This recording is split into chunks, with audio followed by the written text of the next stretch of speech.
Hi everyone, my name is Abhiraj Garakapati. Welcome to my YouTube channel Amazing Abhi. Let's dive into today's topic. The Shinji might be the monster kicking in the front door, but Amato just reminded everyone that the guy calmly sitting in the basement with a loaded gun can be a whole lot scarier.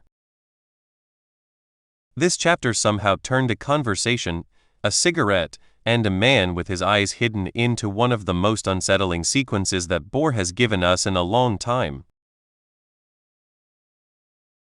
Which is honestly impressive because making a scientist feel terrifying should qualify as its own kek jinkai. Between Sato willingly walking into Kazatrap, Kashikoji learning that the future has multiple blind spots, and Amato quietly pulling the strings like the world's most sleek, deprived chess master. Chapter 36 wasn't just setting up the next fight, it was rewriting the whole storyboard itself. So join your OBC, your original board to achieve for this review of Boruto Tupu Vortex. We got a lot done pack here, every hidden detail, call back in, piece of visual storytelling in this chapter because there's way more here than first meet CI.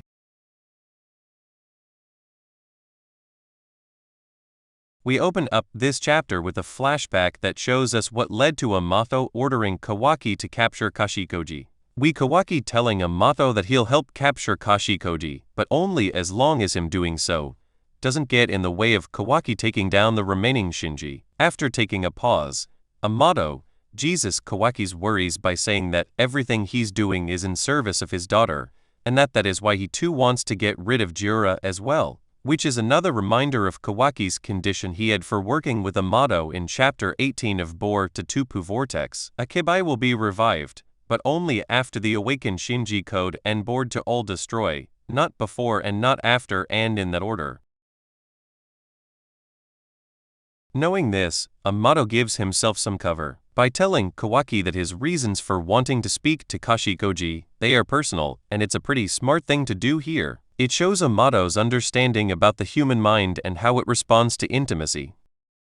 Just as people will likely look away from two people kissing on the lips, the same thing happens when you tell someone that you have personal business to attend to, because in both situations, most people don't want to feel as if they're intruding on a moment. As we'll see later on, this was really Amato hedging his bets to keep Kawaki out the room when he did speak to Kashikoji because of what we learned about Jura and Kawaki, which is very smart.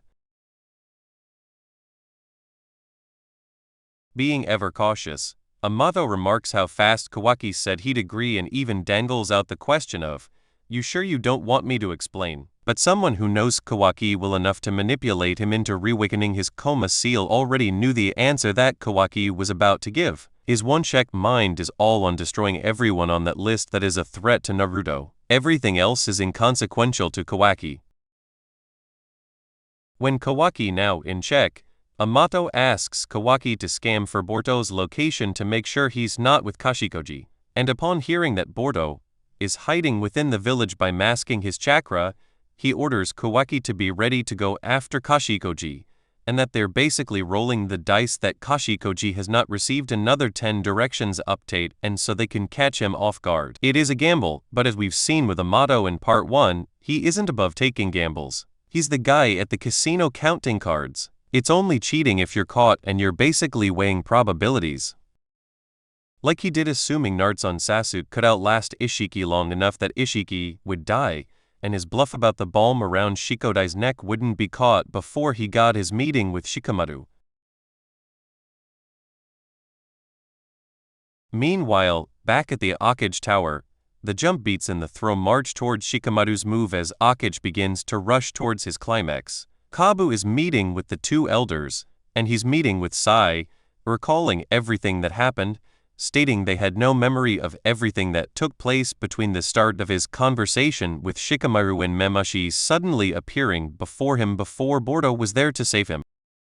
However, as Sai sings the praises of Boruto how he easily took down 6 of the Mushi clones before Kabu can be harmed, Kabu and the elders they are skeptical, and we see the intelligence of Kabu on full display here. Prior to this, in the short time he's been in Konoha, he'd already worked through enough to figure out Shikamaru was working with Boruto, and now the attack happened. He knows that he doesn't have all the details, but he's got enough to tell the feudal lord Ramos Shikamaru, and we see exactly why Kashinkuji told Boruto it was in their best interest that Kabu died.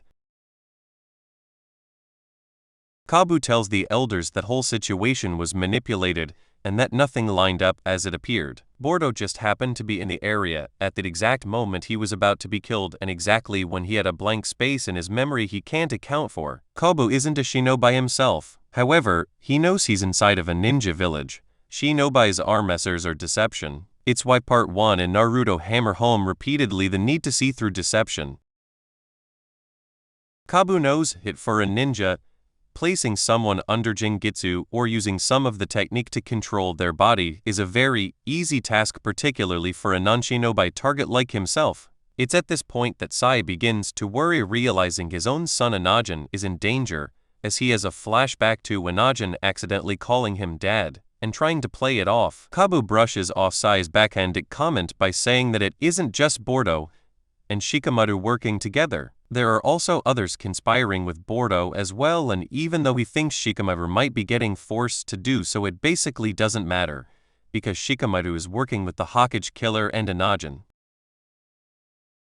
The elders who made it very clear in Chapter 6 of Boruto Tugulu Vortex where they stand with Shikamaru's Hokage. They take the opportunity to say Boruto is likely working with the Shinju, and when Kabu declares everyone working with Boruto guilty of treason, Sai tries to step in to bring the temperature down, but Kabu doubles down on everything.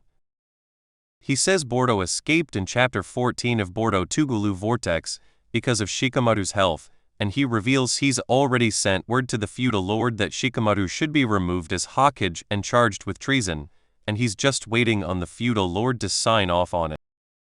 Now this likely has you asking the question, why does the feudal lord have so much power over the Hokage when one is a shinobi, and the other is just a rich guy with no fighting experience? Before we move ahead, please take a second to like on this video. A like tells me that you enjoyed this topic. Your support helps Amazing Apply grow naturally. The short answer is that the feudal lord is the one who owns all the land and the land of fire and has all the money, including the money that the Hokage needs to keep the village running. The longer answer and more complicated answer is in the video I'll have in the description box and info cards in the upper right hand corner, which is called Why Naruto Villages Don't Turn Against the Feudal Lord.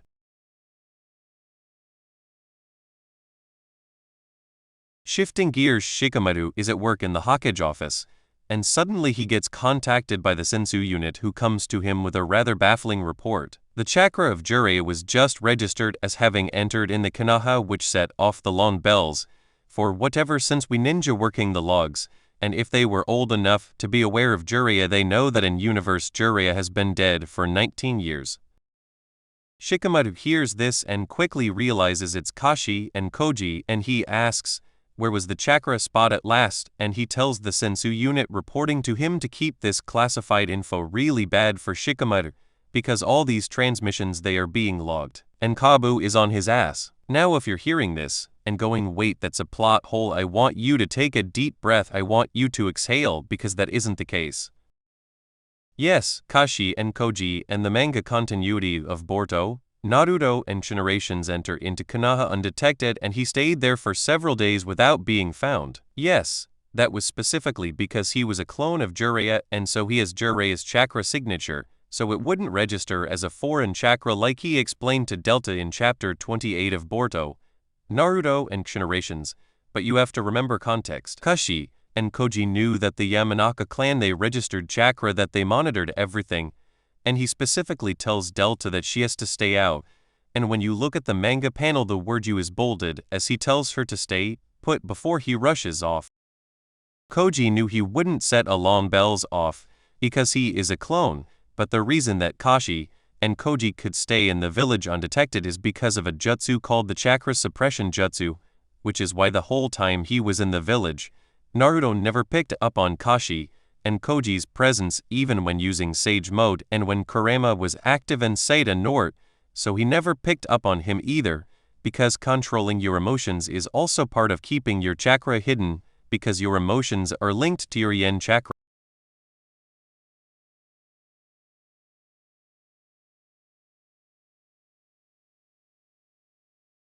and a spike in them can make your chakra fluctuate briefly, like we saw when see briefly since Karin's chakra in the 5-Cage Summit in Naruto chapter 461 when she was suppressing her chakra.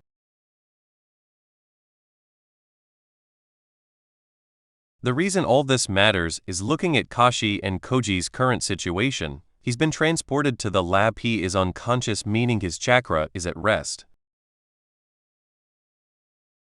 Even without molding your chakra, it will be picked up by the sensory unit because it's not being suppressed, and that's what happened. However, that speaks to how desperate Amato is for answers, which makes their conversation so very fascinating. When Kashi and Koji wakes up with heavy restraints on his body from a full body bind to chakra handcuffs, Amato first compliments Koji on managing to stay alive against Shikian. When Koji replies, he basically tells Amato he knew what the stakes were when he took on that mission. It may not seem like much, but this is speaking Moto taking the opportunity to deploy what we in literature like refer to as a false gun, which are one of the two guns that are referenced by people who study the craft of writing, with the other one being a Chekhovsky. Unlike a Chekhovsky, which has the belief that every small detail that is introduced must come back into the story in a meaningful way, like a gun on the nightstand, by the end of that story that gun has to be used at least once, or else it was pointless.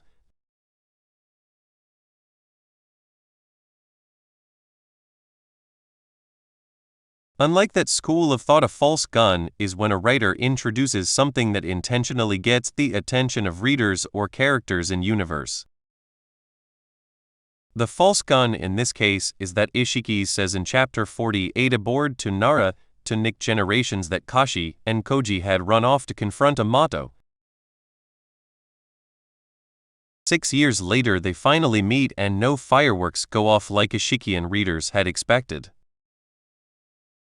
However, that's not to say that their conversation doesn't move the plot for it, because it does, and it does so in a massive way. Amato gets right down to business, and he brings up how Kashi and Koji's power at 10 directions work, and he knows that Koji got his last update, and that he saw it 4 days before the battle with Mumashi, and that in that moment he realized that Kashi and Koji hadn't gotten a future update. So Amato came up with this plan knowing that Kashi and Koji's 10 directions had a set of blind spots. He can't see new developments at will when a new timeline goes opposite of what he previously saw, and so Amato knew he had a short window to add. He takes the moment to tell Kashi and Koji that this is his biggest and most fatal flaw at 10 directions, and he gets on a Kashi and Koji about being too reliant on the power at 10 directions, particularly relying on the power to see the future before it happens, and uses a crutch. And that is a nice call back to Naruto Part 1 that the story did here, as well as a call back to the lessons that Nara Tanasuke tried to pass down to Boruto and Kawaki in Boruto Part 1, which is the concept of balance. In Naruto Chapter 64, Iruka teaches this to Team 7 by stating the message that the third Hokage wrote inside the scroll was about balance to train both the mind and the body. That for Naruto he need to work on his mind because he relies too much on his body, and for Sakura she need to work harder on her body because she relied too much on her mind. Boruto evolves this with Sasuke and with Naruto teaching Boruto in Kawaki the importance of using scientific ninja tools, but never letting them be a replacement for their own skills as shinobi.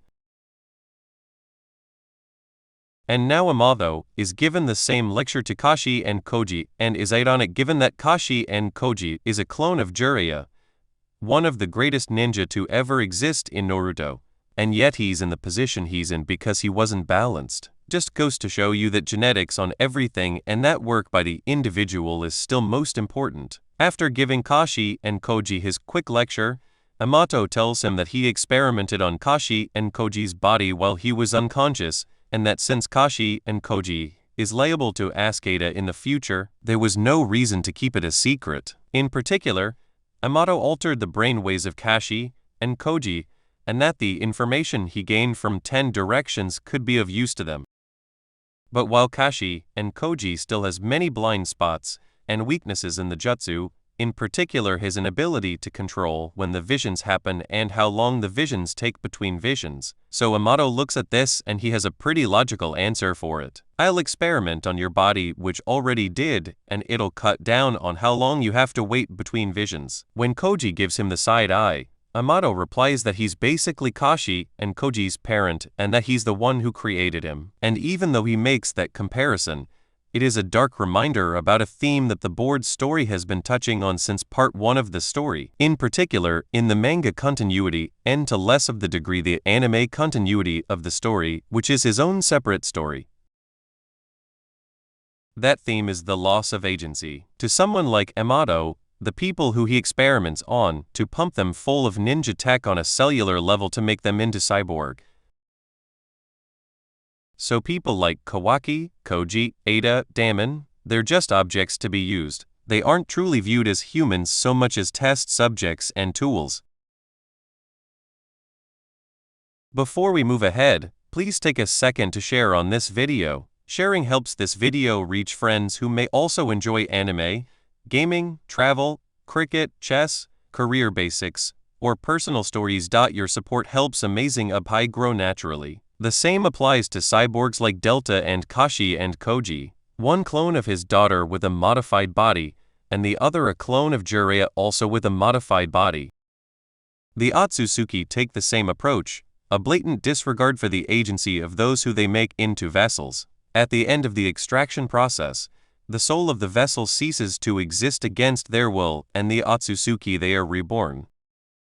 Irachimaru in the board to anime continuity as a balm on the heart of Mitsuki, and at one point he even thought about removing Mitsuki's memories until his mind changed because a clone is his intellectual property as its creator. Amato is being used to once again push that message here. Koji had no say and he's the one restrained even if it was for his own benefit. The fact remains that his agency, as a human being, was ignored by the whims and the overall needs of Amato. Amato pushes that conversation along further by instructing Kashi and Koji to look at the clone of his daughter Kibai, and we see what Amato envisions will happen when Kawaki finally places the Kamasu in our body. The belief is that since Kawaki's Kama has her genetic information and memories inside of it, that she will be reborn similar to how Otsutsuki reborn, which if you're one of the people asking why didn't Amato use Edo Tensei to revive her, or why didn't he get Sasuke to do it via Rainy Reaper, Edo Tensei requires a human sacrifice and a Kibai would still be dead, not actually alive.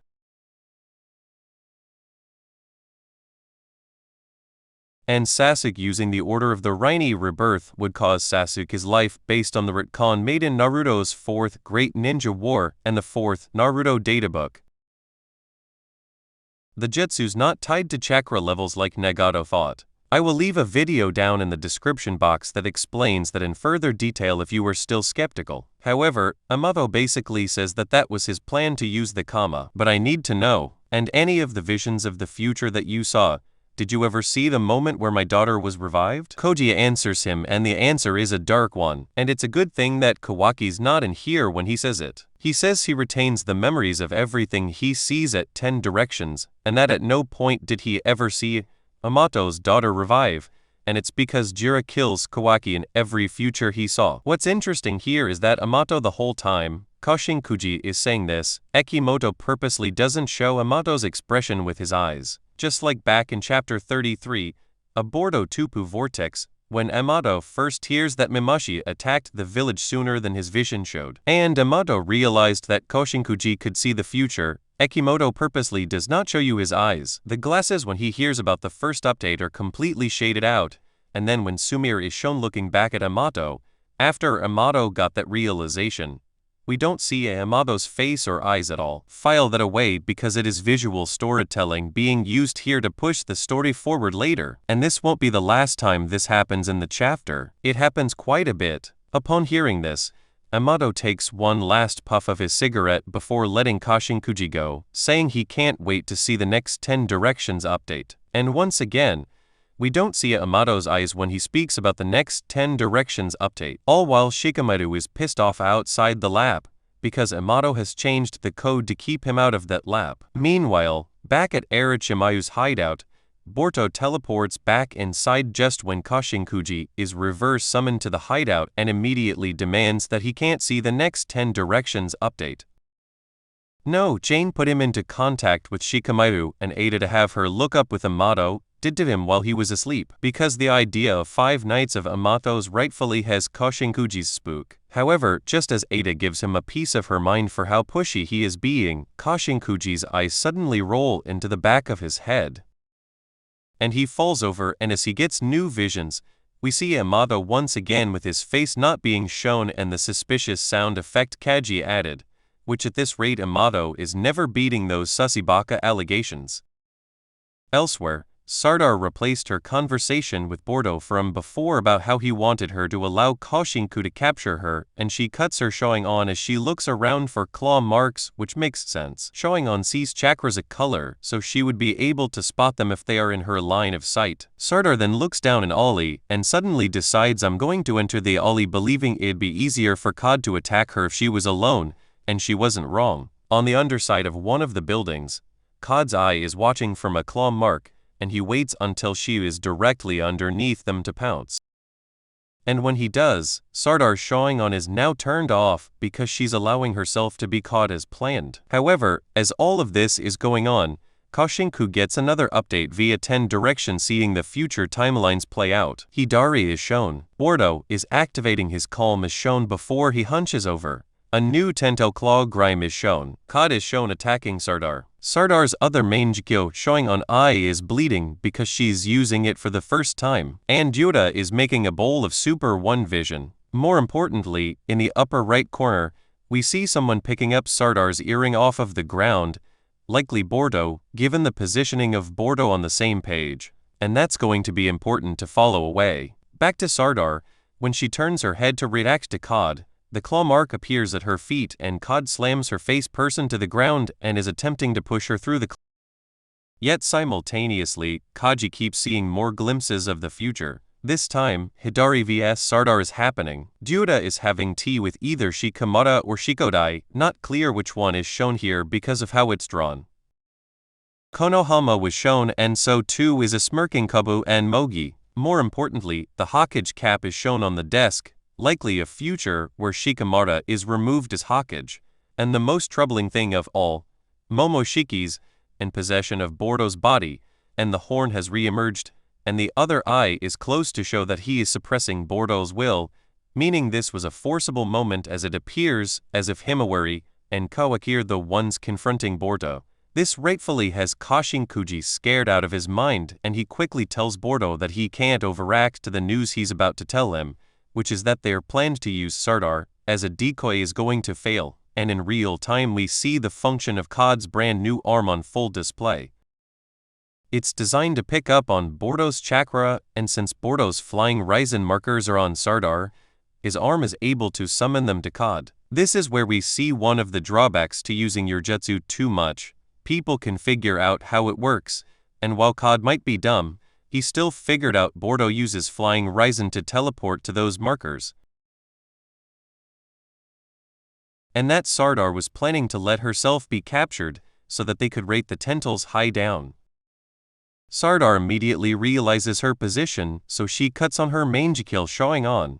This time for the one eye we've never seen her use before, but it is far too late. She's already face down on the claw mark and Cod shoves her into it and he smugly tells her she was too late to act. Back at the hideout, Boruto locks onto his markers and he teleports to Kona despite Kashinkuji wanting him not to do so, and Boruto arrives just seconds after Cod's already escaped. This time he's shouting Sardar's name. This chapter overall was a very strong chapter that ends with a very nasty cliffhanger for what is the end of Boruto 2 Vortex Volume 9 and the second chapter of this new arc. It clearly escalated things, and it raised the stakes for multiple ongoing storylines while setting seeds for more storylines in the future, which feels like the beginning stages are transitioning us to where the story will go once Jira is defeated.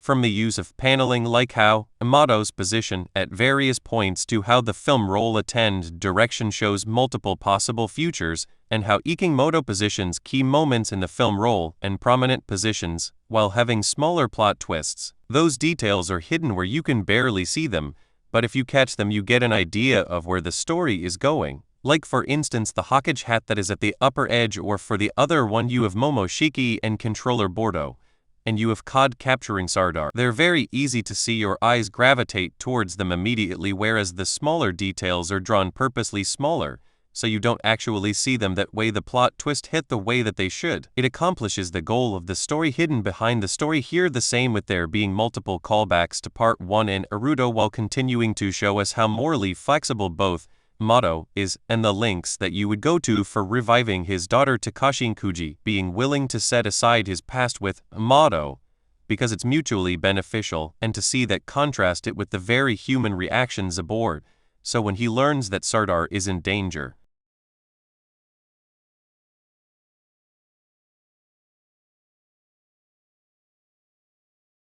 and Sai when he realizes Kabu will likely figure out that he knows Jin helped Boruto, is a brilliant contrast that I don't think it's being appreciated enough, particularly the Sai and Amato one. Amato referred to himself as a parent to Kashinkuji, but he didn't act like a parent. He acted like an owner of a tool, where Sai acted like a parent when he realized his child was in danger. If you enjoyed this video, please hit the like button and subscribe to Amazing Up High. Subscribing makes sure you do not miss the next video, and it gives me motivation to keep improving the quality of every upload. Thank you for being here, and I will see you in the next one.